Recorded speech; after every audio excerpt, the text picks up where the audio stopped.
Apa kabar pemirsa? Kita berjumpa dalam Warta Parlemen. Informasi aktual seputar parlemen bersama saya Vera Indriani.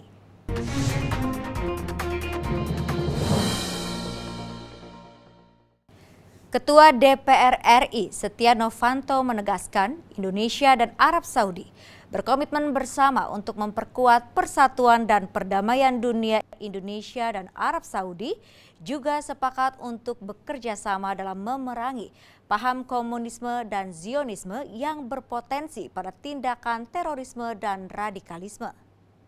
Ketua DPR RI Setia Novanto berharap semakin eratnya persaudaraan antar kedua negara Indonesia dan Arab Saudi membawa dampak bagi persatuan dunia. Ketua DPR RI Setia Novanto dalam pidatonya pada acara penyambutan Raja Salman bin Abdul Aziz menyatakan kunjungan Raja Arab Saudi ke Indonesia menjadi sejarah baru bagi hubungan persaudaraan kedua negara. Setia Novanto menilai kedatangan Raja Salman ke Indonesia bukan hanya mempererat hubungan kerjasama antar pemerintah, tetapi juga menjalin kembali hubungan persaudaraan yang erat antara Raja Arab Saudi dengan rakyat Indonesia, khususnya umat Islam. Kunjungan bersejarah ini juga sekaligus mempertegas sikap kedua negara dalam memerangi terorisme dan paham radikalisme, komunisme, dan Zionisme.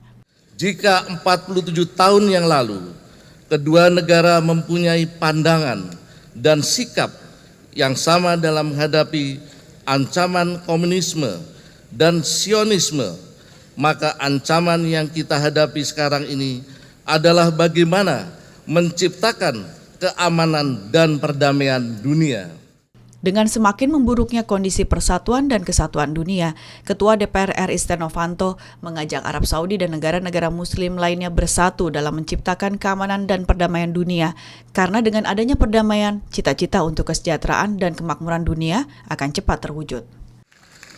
Jika Indonesia dan Arab Saudi dan negara Muslim yang menganut paham keagamaan yang moderat dan damai dapat bersatu padu, maka akan memberikan dampak yang besar dalam menciptakan perdamaian dunia. Hilman Hidayat dan Temi, TVR Parlemen melaporkan. Komisi 4 DPR RI mengapresiasi kinerja Bulog Divisi Regional Sumatera Selatan dan Bangka Belitung dalam mengadakan stok bahan pangan selama 6 bulan ke depan, khususnya menghadapi bulan suci Ramadan dan Idul Fitri tahun 2017. Ditemui saat kunjungan kerja ke Provinsi Bangka Belitung baru-baru ini, Wakil Ketua Komisi 4 DPR RI, Viva Yoga Mulyadi mengatakan dengan stok beras yang dimiliki Bulog Bangka Belitung sebanyak 2.600 ton cukup untuk memenuhi kebutuhan masyarakat selama 6 bulan ke depan, termasuk stok pangan menjelang bulan puasa dan lebaran tahun 2017 ini. Viva meminta pemerintah mengontrol kebutuhan bahan pangan masyarakat di seluruh wilayah Indonesia, khususnya kebutuhan selama bulan puasa. Jika kelak stok pangan belum tercukupi untuk masyarakat selama bulan puasa dan lebaran, maka pemerintah daerah perlu menambah stok lagi. Stok cukup untuk 6 bulan dan salah satunya adalah 600 ton beras impor. Jadi memang ini merupakan satu hal yang baik karena cadangan beras pemerintah itu sangat diperlukan dalam rangka untuk melakukan keterjangkauan bahan pangan rakyat agar bisa ada kewajiban dari pemerintah untuk mencukupinya. Tugas kami dari DPR adalah untuk melakukan fungsi pengawasan sejauh mana Bulog dalam hal ini adalah pemerintah memberikan kenyamanan, kepastian di dalam ketersediaan dan keterjangkauan terhadap bahan pangan terutama beras. Senada dengan Viva Yoga, anggota Komisi 4 DPR RI Muhammad Surya Alam menyambut baik terpenuhinya stok beras di Provinsi Bangka Belitung hingga 6 bulan ke depan. Namun dirinya tetap meminta Bulog untuk membenahi gudang penyimpanan beras agar beras yang disimpan terpelihara kualitasnya, tidak rusak ataupun berkutu. Kita lihat tadi gudang juga sudah ada yang satu gudang sudah direnovasi sehingga meningkatkan kualitas. Tadi kita temukan yang biasanya kita selalu menemukan beras yang ada kutu, yang apa, tadi cukup bagus ya. Kepala Bulog Divre Sumatera Selatan dan Bangka, Bahtiar As mengungkapkan, untuk memenuhi kebutuhan masyarakat Bangka Belitung, pihaknya mendatangkan beras dari Sumatera Selatan. Ia meminta masyarakat tidak perlu khawatir mengenai ketersediaan selama bulan puasa dan lebaran tahun 2017. Kita banyak kita datangkan dari Sumatera Selatan. Karena memang Sumatera Selatan saat ini adalah daerah potensi gitu. Dan alhamdulillah saat ini di gudang kita punya stok kurang lebih 2.700 dan itu cukup untuk kebutuhan 5-6 bulan ke depan. Jadi masyarakat tidak perlu khawatir, kita di sini ada punya beras, ada punya gula. Dari Provinsi Bangka Belitung, Habibie Mahabah, TVR Parlemen melaporkan.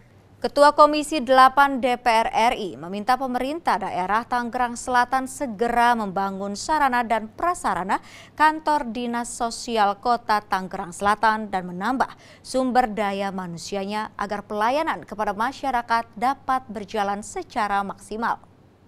Ketua Komisi 8 DPR RI Muhammad Ali Taher Parasong melakukan peninjauan ke kantor Dinas Sosial di Setu Serpong, Tangerang Selatan, yang hingga saat ini masih belum memiliki gedung sendiri dan akhirnya hanya dapat menumpang di rumah singgah yang seharusnya merupakan tempat penampungan para fakir miskin dan orang terlantar serta gangguan jiwa. Ali Taher mengharapkan pemerintah daerah Tangerang Selatan untuk segera membangun kantor dinas sosial agar pelayanan dan pelaksanaan tugas pokok dan fungsi dinas sosial Tangerang Selatan dapat berjalan secara maksimal. Ali Taher juga mengharapkan agar ada penambahan jumlah pegawai dinas sosial mengingat beban kerja yang semakin menumpuk dan sementara sumber daya manusia yang ada saat ini sangat sedikit. Kita dorong pemerintah agar bisa segera membangun permanen sehingga ada rasa nyaman dalam bekerja, ada rasa tertib di dalam bekerja, kemudian berkomunikasi dengan masyarakat. Dan masyarakat juga tahu akses kemana mereka harus melakukan komunikasi dengan pemerintah daerahnya yang terkait dengan BPJS, berkaitan dengan sosial, dan lain-lain sebagainya. Selain mengunjungi Dinas Sosial Tangerang Selatan, Ali Taher juga sempat mengunjungi Dinas Sosial Tangerang Kabupaten. Hal itu dikarenakan Kabupaten Tangerang merupakan wilayah yang tingkat kemiskinannya tertinggi di Provinsi Banten. Oleh karena itu dirinya berjanji akan memperjuangkan program-program pemerintah yang dimiliki Kementerian Sosial dalam menuntaskan kemiskinan dengan mendirikan kelompok usaha bersama atau KUBE. Untuk perbaikan ini, apalagi Tangerang ini kan merupakan daerah penyangga ibu kota. Tetapi kan banyak orang melirik jauh ke sana, tetapi dekat sini kadang-kadang kan terlupakan. Nah oleh karena itu pendekatan program linier antara pemerintah daerah dengan pusat ini menjadi sangat penting. Tinggal DPR tinggal mendorong. Dari Provinsi Banten, Rohim Nugraha, TVR Parlemen melaporkan. Ya pemirsa, demikian Warta Parlemen kali ini. Sampai jumpa pada Warta Parlemen berikutnya. Terima kasih atas perhatian Anda. Wassalam.